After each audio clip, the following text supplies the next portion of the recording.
Estimados amigos, nos complace saludarlos otra vez para continuar estudiando este tema que es tan importante y necesario para nuestra salvación, el asunto del pecado y de nuestra condición pecaminosa. Hay una premisa que quiero que tomemos en cuenta. Quien quiera que vive separado de Dios, vive en pecado. Eso hay que tomarlo en cuenta durante todo el momento que estemos aquí conversando. La palabra del Señor en el Evangelio, según San Juan capítulo 16 y el versículo 19, dice así, hablando del Espíritu Santo, el Señor Jesús, dice, y cuando Él venga, convencerá al mundo de pecado, de justicia y de juicio. De pecado por cuanto no creen en mí. Entonces,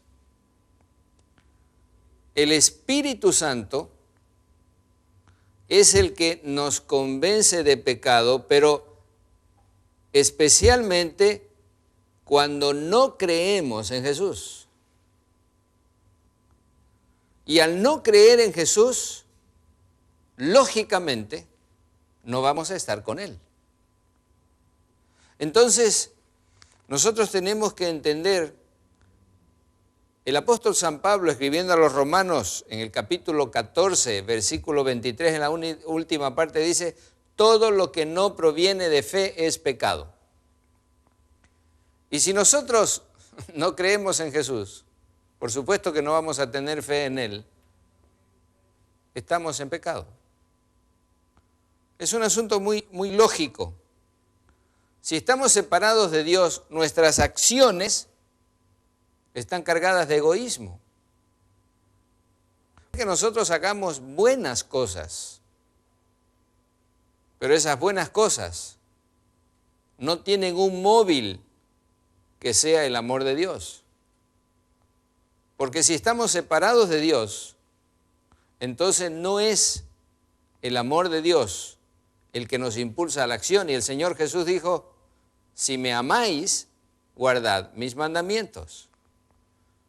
El apóstol San Pablo también dijo, el amor de Cristo nos constriñe. En otras palabras, el amor de Cristo debe ser el que nos impulsa a la acción. Pero si nosotros estamos separados de Dios, pues sin duda alguna, nuestros motivos no serán motivos altruistas, serán egoístas. Y este aspecto nosotros lo tenemos que entender muy bien. Cuando el Señor Jesús estuvo en la tierra, Él fue invitado a una cena por Leví Mateo. Mateo era un publicano. Los fariseos consideraban a Mateo como un pecador. Ellos se consideraban santos y buenos. Entonces el Señor Jesús, en el Evangelio según San Mateo, en el capítulo 9,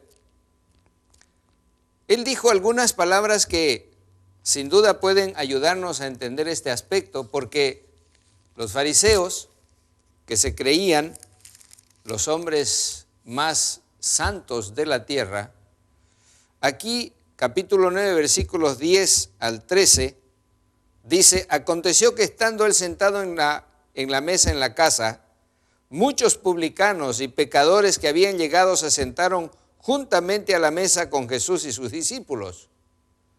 Cuando vieron esto, los fariseos dijeron a los discípulos, ¿por qué come vuestro maestro con los publicanos y pecadores?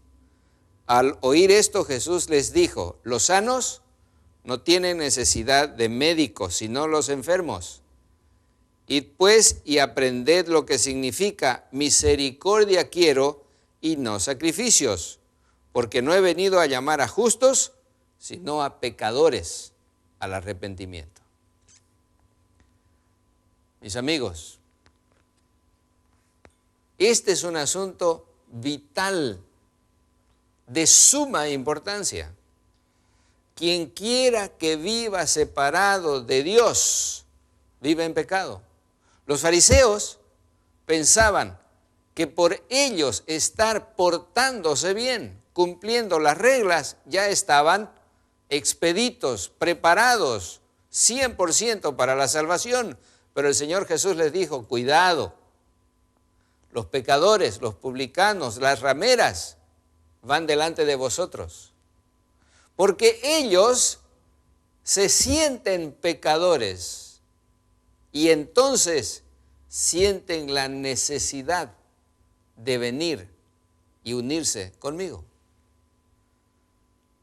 Pero el peligro más grande que nosotros podemos tener es sentir que estamos bien. Ese es un grave peligro.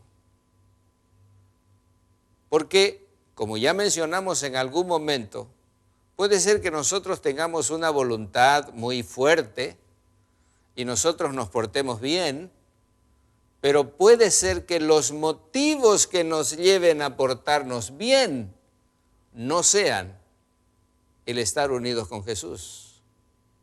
Y entonces tenemos que entender que el cristianismo básicamente tiene que ver con relación con Cristo.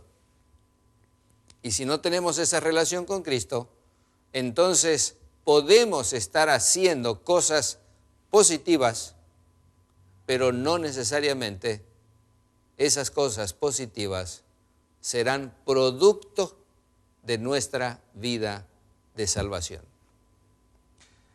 Yo quiero que ustedes tengan presente lo siguiente. Tengo una cita que compartir con ustedes que dice así: el tentador obra a menudo con mayor éxito por intermedio de los menos sospechosos de estar bajo su influencia. ¿Se dieron cuenta? Satanás obra a través de los que menos podríamos sospechar que están bajo la influencia de él.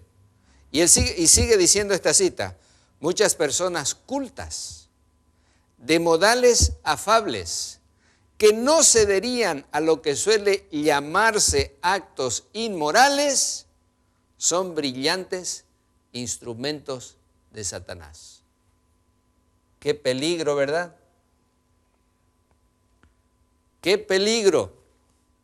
Nosotros no debemos tomar como base para decir que una persona está viviendo correctamente y que una persona no está en pecado por sus acciones, porque podríamos estar equivocándonos tremendamente. Esta cita que acabo de leer es una cita muy contundente. Las personas menos sospechosas, que nunca serían capaces de realizar un acto inmoral en público, son los mejores instrumentos de Satanás. Creo que esto nos debe a nosotros hacer pensar muy seriamente en nuestra condición actual. ¿Qué está pasando en tu vida? ¿Tus acciones son producto de tu relación con Dios o son producto solamente de tu decisión personal? Quiero compartir con ustedes algo más. Esta otra cita dice: el amor a la influencia y el deseo de ser estimado por los demás puede producir una vida bien ordenada. El respeto propio puede impulsarnos a evitar las apariencias del mal. Un corazón egoísta puede realizar actos de generosidad. Otro grave peligro. Eso realmente a nosotros nos desubica, porque nosotros nunca imaginaríamos que una persona generosa, una persona dadivosa, un filántropo, sea una persona egoísta. Aparentemente no. Pero nosotros tenemos que entender que si esa persona no está tomando tiempo para estudiar la palabra de Dios, para orar constantemente y para entonces vivir en comunión diaria con Jesús, nosotros tenemos que dudar mucho de sus acciones, porque a pesar de que esté haciendo acciones positivas, podría estar viviendo de todas maneras en pecado. Y ahora quiero que ustedes reflexionen sobre lo siguiente. ¿Qué es más peligroso? ¿Tener una botella oscura que tenga una calavera y dos tibias cruzadas y que diga veneno? ¿O tener una botella de un refresco o de una gaseosa de marca conocida en la heladera, en el refrigerador, y que dentro de ella tenga el veneno? ¿Cuál es más peligroso? ¿Verdad que podemos equivocarnos? ¿Cuán necesario es que nosotros vamos a la raíz del problema? Mis amigos, nosotros tenemos que entender que el único camino para la liberación del pecado, o sea, entendiendo que el pecado es la separación de Dios, es solamente en acudir a Cristo constantemente para que nuestra vida pueda realmente ser el producto de un estar y vivir con Jesús. Esto nos debe a nosotros animar y nos debe conducir a entender que únicamente Jesús puede conducirnos del pecado a la justicia. No hay otro camino. Jesús dijo, yo soy el camino, la verdad y la vida. Y eso nosotros tenemos que asumirlo, tenemos que entenderlo, tenemos que aprovecharlo. Porque de otra manera, aunque vivamos haciendo bienes, podríamos estar en pecado, separados del Señor. Quiero invitarte en este momento a inclinar tu rostro para orar conmigo,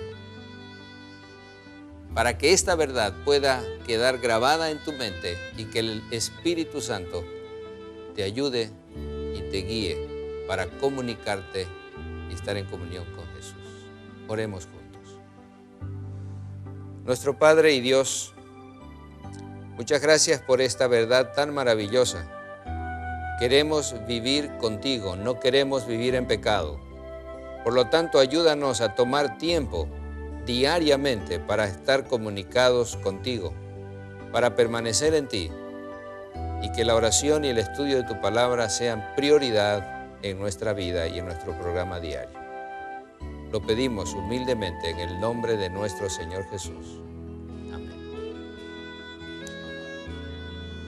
Quiero recalcar justamente lo que dijimos al principio, que quien quiera que vive separado de Dios, vive en pecado. No olvidemos.